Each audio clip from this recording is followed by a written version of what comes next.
John Morant is literally posterizing on every single athlete in the NBA right now. I'm a post trainer, and in this video, I'm going to break down his training to you so you can take something from it and improve your own vertical jump. Let's get straight to it. For this first exercise, it's like double band resisted. So he has one looped around his hip and one looped around his foot, and he's doing lunges with this. So actually, we can try to go back here, and this is to get like more accommodating resistance on the lunge, so get more length on the groin and the lateral glute. It's really good for your health and also for change of direction. Obviously, John Morant's really explosive when he's going left to right, crossover, stuff like that. So this is kind of like that foundational strength that you need. That way you can actually handle those forces and not break down your body when you're doing change of direction work. Seems light, but it could be really good for warm up. Right here, we're just doing lateral skips. This is to kind of work the lateral chain. It's really important for the ankle and for plyometric contact to do lateral work, especially for the lower limbs. So real good work right there.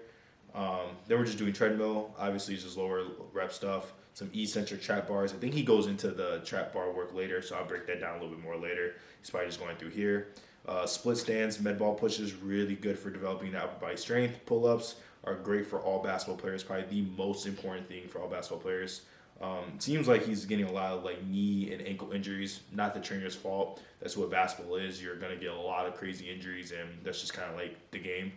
You can actually improve in the research, reducing ankle injuries with proprioception. So in the research, it shows proprioception reducing ankle injuries by I think 20 or 30%, which is a crazy amount. Right here, this is a max effort jump. I know this might not be a part of the training like he might be saying, but this type of stuff, doing it on the side, is actually what really is like the meat and potatoes of your vertical jump. Practicing the dunk, practicing the skill, getting like that high neural load to your central nervous system is really important for jumping higher. So doing that on the side after a basketball game, or just even if you can't dunk, trying to touch the backboard, touch the bottom of the net, that type of stuff is really key for improving your stuff. This is a dynamic warm-up right here. Doing some hamstring work and some shoulder work. We can actually kind of slow down so you can actually see what they're doing here. This is just to get fast hamstring forces, because when you're sprinting, you're going to use your hamstring a lot. That's the first thing to get injured for most people who are sprinting, even if it's 5 steps like a basketball player, like that first quick step. If the hamstring can't prepare those forces, it will tear. That's just the truth of it. So that's a good little warm up for it. Then I think he was also doing some hip flexors when he was bringing his toe up. This one is for shoulder external rotation and internal rotation. A lot of basketball players get shoulder tendonitis in the tendon on the shoulder, and that's just from a lot of shooting, a lot of reps, and not a lot of basketball players will like lift. They won't lift their shoulders because that usually is what messing up their jump shot for some people. So if they're not going to lift very heavily and upper body, then they're going to do stuff like this so they can keep the shoulder healthy and the joint fluid. That way they can actually get some good mobility and not get tendonitis when they shoot. This is just some hip glutes. This is a good warm up. So single leg hip thrust, just to activate the glute, get it firing. Co-contraction is why he's kind of doing like that bounce at the bottom. I don't know if you noticed. He's doing a little bounce at the bottom right here. Co-contraction, so learning how to turn on the glute, turn off the glute is really important for being very fast and very explosive. It's not about how much weight can you just lift and where your muscles are turned on the entire time. You want to be able to turn off the muscles at the right timing so you can actually be very explosive. That's why a lot of like skinnier athletes are super explosive. You're like, why? It's because they can time the muscles to reflex, turn on, turn off really fast. It's not, oh, I can just lift 500 pounds and my muscles are turned on the entire time. That's not just going to make you fast or jump high. So right here is just some hip external rotation work. Pretty standard. Once again, this is like that banded resisted lunge. He's doing a Peterson lunge now, so he's working more of the glute and the quad here. Just really athletic positions, getting some accommodating resistance, really good for a dynamic warm-up, but for some people, it could be like a whole workout in itself. Oh, right here, oh my God. It's going to be fast. You're going to see me pausing a lot. You're just going to have to deal with it. I'm breaking down everything for you. So right here, he's on an instability. With most athletes, and I've seen from a lot of other NBA trainers, will do it on an actual flat ground instead of an instability little box. But pretty much what he's doing is he's tossing the tennis ball back and forth. This is proprioception, so he's trying to control his body in space and also catching, so improving like hand-eye coordination, but really good for proprioception. What proprioception said, like I said earlier, was it really improves your ability to reduce ankle injuries because of your awareness in the body. So in the research, it shows that. So this type of stuff you should be doing every single day. It's also just good for hand-eye coordination. It's going to make you a better athlete, better mover, better human. Lateral lunges. basic skips. We've seen all this before. This is just collage of the warm up. Basic Frankensteins, nothing crazy, just kind of getting the athlete to move. This right here is really cool. So he's jumping into instability and then jumping off onto regular ground. So when you play basketball, you're going to jump a lot and you're going to land in very bad positions and your ankle's going to twist, turn, twist, turn. Not every time your ankle should just snap, right? Your ankle's going to twist and turn. And the only way to reduce injuries in that portion is by jumping on. Here, we can hop back real quick. Is by jumping on and landing into those forces and letting your ankle feel regular lands and then unstable lands. And then regular lands and unstable lands. You got to expose the plyometric contact of the ankle to that. So you have to expose it to different things. Right here is a split stance, a row. It's a different type of row, but this is for core anti-rotation and core rotational power. So when you're doing crossovers and you're changing directions, you need the core to be able to rotate laterally and rotate side to side. So laterally like this and side to side like this, right? So if you're gonna do a crossover, you got to be able to do all those things. So you got to gain strength in that. So one, you don't get strains, but also you can transmit force laterally, explosively too. So you can really be fast in those positions. A lot of people who miss this core section might be very, very fast and explosive, in a straight line, but they can't go side to side because their core is not transmitting force side to side. That's like the most basic way to explain it. Then also he's in a split stance, which is very athletic. This is the oscillation reflex squat. So he's bouncing out the bottom. This is teaching the tendon how to hit the bottom and bounce back up. It's really good for athletes who are like very strong but not athletic. He's using a lot of weight. He's bouncing out, turning off certain muscles, and then turning on other muscles to bounce back up and utilize the stress shortening cycle faster. This is very foundational for a lot of athletes. Sorry, weird random noise. Very foundational for a lot of athletes to know how to do this, even if it's body weight. You don't need a lot of weight for this type of stuff. Now he's going onto the treadmill, and then here's a regular press. A lot of people do barbell presses, so right here, what this does is that it's going to flare the front of the shoulder. For basketball players, we do not want the front of the shoulder ever turned on because you're going to shoot, and guess what? The front of the shoulder is your prime mover. So you're going to do stuff like this, where it's these type of presses where instead of the grips like here, you're right here, and this is just much healthier for the shoulder and for basketball athletes to prevent them to get shoulder injuries or shoulder pain. Here we go, hold up.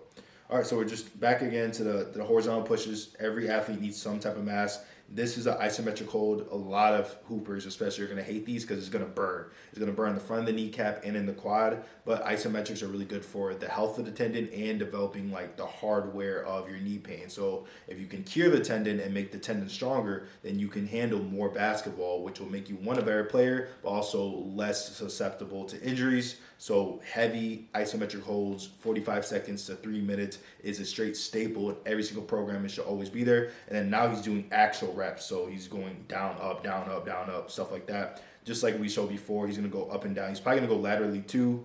And then this is just lateral side. This is like a good foundational work to work the lateral glute and work a plyometric contact laterally, which will help you develop lateral explosiveness. So you could even do, if you don't have some type of slider machine like this, you could just do regular lateral bounds, lunge bounds, side to side, jumping as far as possible with a med ball, without med ball. Whatever you got, just be fast about it. Make the velocity fast. This is just massaging work. I'm not like a therapist or anything like that, but this is just good for, foam, kind of like foam roll. Foam rolling is not bad. It's not the greatest thing in the world, but it will give you some good, feeling better and stuff like that, helping establish length in the research. Right here, I don't know if you noticed this. This is really good for a lot of hoopers right here. So he's doing, can I get it back to it?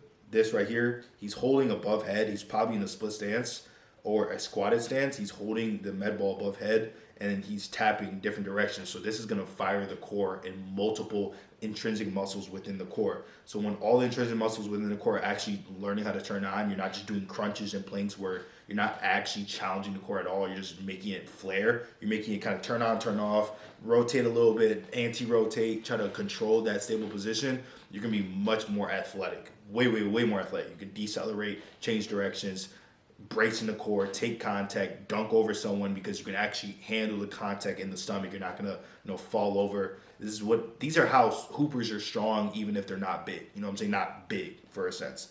Right here is a unilateral step up into a chest press. This is a good full body movement to develop horizontal power. You know what I'm saying? John Morant's really, really strong.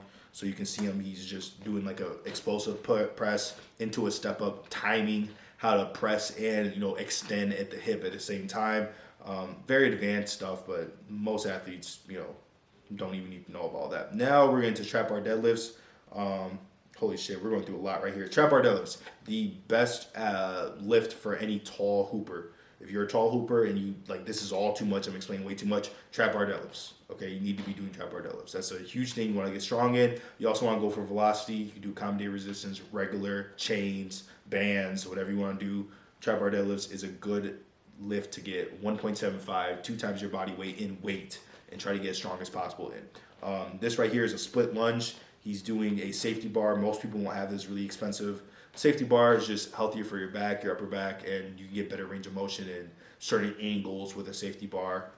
Squat, it's just a split squat. Right here is chin-ups. It's good for the biceps, good for the back, good for being very body weight strong. Basketball is a game of being how body weight strong can you get. It's not how much can I lift in a barbell bench press. It's how body weight strong can you get. Can you do a lot of push-ups? Can you do a lot of pull-ups? Can you do a lot of dips?